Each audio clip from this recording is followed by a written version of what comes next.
potentially dangerous weather situations. Specially built radios are automatically activated by this tone to warn you of impending weather hazards in central Arizona.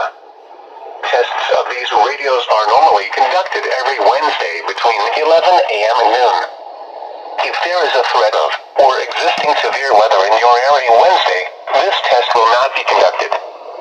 Reception of this broadcast and the warning alarm will vary at any given location.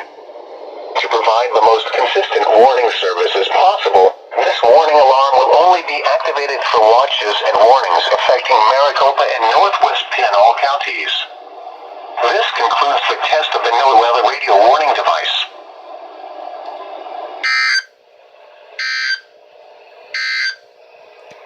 Here is the latest